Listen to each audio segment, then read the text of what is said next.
How did they find it? And this is not something which is something anybody is inventing. It is something which already existed but was not probably brought out. Partly these books are brought out, but now some of the books have come out in the West also which have profoundly wrote about it. This is something that we call our history. Our history of science, our history of literature, our history of metallurgy, our knowledge of the evolution of the society, the human beings and their existence, their experiences and their aspirations, and how we look at the life in totality as a whole. In these 11 volumes, which I must congratulate Dr. Arvind Gupta, that he has been able to successfully complete this task. It's always easy to start anything, but I think the real victorious are those who finally score the goal, and the last man who scores the goal, who is the real winner. So I must congratulate him. And of course, Dr. Dilip Chakravarti had been associated with it right from the beginning till the end, and he deserves all the thing of it. And of course, Gurumurti ji's contribution, both in the conceiving the idea. And we used to discuss about these matters for hours, for a very, very long time, which we are very fond of spending time with each other on issues like that.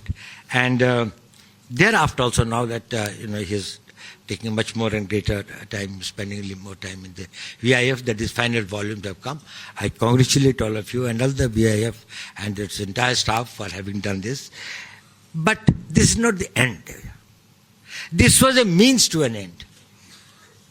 And the end objective of really building up a nation on the basis of a sense of common heritage, of common background from which we come, on the having pride in our ancestry and in our achievements of the past, and having a vision for the future. How do we really achieve that? What else is there that can be done? I think that is one thing that probably should continue to exercise the brains of the people here in the VIF, that they are able to take this thing. The second thing which has been a little shortcoming of this project has been that while a lot of material has been this thing, it could not be disseminated as much as we wanted it to. One of the reasons that it's too bulky. Second is that it's very expensive.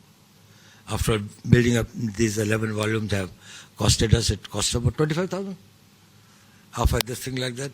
Prime Minister Modi, when he was presented at this thing, and when I told him about it, he was so delighted. He wanted to have it. It still finds a very place of prominence in his library, and he's very fond of it. I often pick up a book and go through it.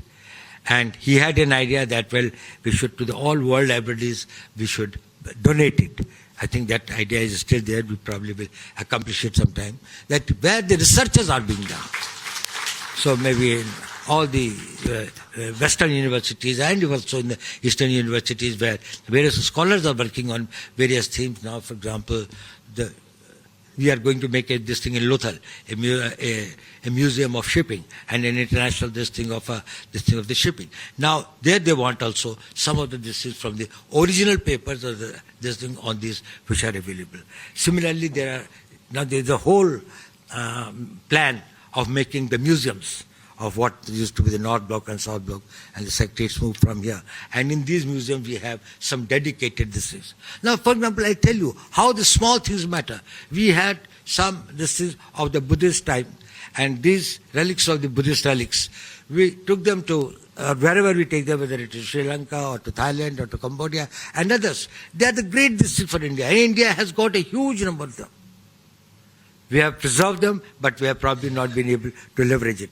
Now, I think last month and a month before that, for the last 2 months, we had been doing it, and in most of the Buddhist countries, we find that there is a great understanding and great need and desire to have this sort of exposure to the Indian this thing. So I do hope that VIF will continue this great work that they have started and that they had been doing. And once again, my heartiest thanks and congratulations to Dr. Dilip Chakravarti, Dr. Arvind Gupta, Shri Makkallalji, and all the staff of the VIF, and particularly the research scholars who have done a splendid work. Thank you very much, all of you.